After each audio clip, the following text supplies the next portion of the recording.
All right, today we're diving into something really critical. It's a crisis happening at the very heart of Liberia's education system. We're talking about the missing exam scores. I want you to just imagine this for a second. What if your whole future depended on a test you could never actually see? Think about it. You study for months, you pour everything you have into one single exam, and then all you're told is that you failed. And you're never ever allowed to see your score or your answers or even figure out where you went wrong. Well, for thousands and thousands of students in Liberia, this isn't some hypothetical nightmare. It is their reality. And believe me, it's creating a crisis of trust that goes way, way beyond the classroom. So let's really get into this. What we're looking at here is a crisis of clarity. The whole problem really boils down to how these exam results are being handled, or maybe more accurately, how they're not being handled. It leads to this huge, profound lack of clarity. And the organization right at the center of all this is the West African Examinations Council. You'll see it called WAKE. Now, these are the folks responsible for giving out those major make-or-break exams that pretty much decide a student's entire academic future, not just in Liberia, but in other West African nations too.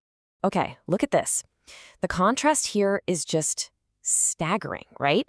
On one side, you've got what everyone expects, a detailed breakdown of your scores, subject by subject. But on the other side, you see the reality for so many students in Liberia. Just a single status, failed, please resit. That's it. No details, no feedback, absolutely no closure. So let's be super clear about what's missing here. Students are left completely in the dark. We're talking no subject-by-subject results, no explanation of the grading system, and, this is the big one, no opportunity to even review their scores. This is so much more than just an inconvenience. It's a complete systemic failure. And, a failure like this, it doesn't just stop with the student. It creates this huge ripple effect that touches everyone, families, entire communities, and honestly, the nation as a whole. I mean, for the students themselves, the impact is just devastating. It just causes so much discouragement and confusion. I mean, think about it. How are you supposed to improve if you literally don't know what your weak areas are? It just leads to this huge loss of confidence and can totally derail their future academic plans. Yeah, this quote just hits the nail on the head. A student who doesn't know their weaknesses cannot discover their strengths. Education is supposed to be all about discovery, right? About growth. But this system, it just stops that whole process cold, and it traps students in this awful cycle of uncertainty. And you can see here just how this problem widens. It starts with the students, of course, but it very quickly hits the parents, who get frustrated and start to lose trust. And from there, it just poisons the whole society's view of the education system. So here's the bottom line, right? When people can't trust the results, they stop trusting the system itself. And when that happens, academic certificates start to mean less and less. That faith in the very integrity of the country's education, it just starts to crumble. And this is where the whole thing shifts. It's not just about logistics anymore. We're talking about a really profound ethical problem. There are some core principles of education that are just being completely ignored. Okay, so in any education system that's worth anything, there are 4 principles that are just non-negotiable.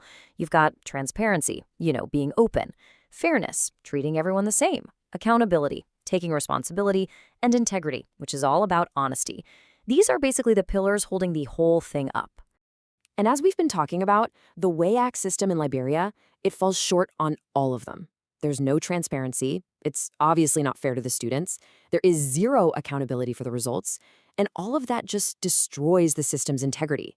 It's not an exaggeration to call this a full-blown ethical crisis. But, it doesn't have to stay this way. And that's the good news. There's actually a pretty clear path forward, a blueprint, if you will, for how to restore accountability and bring that trust back. So what does that look like? Well, it breaks down into 4 key steps. First, implement a modern digital results system. Second, and this seems like a no-brainer, provide detailed score sheets for everyone.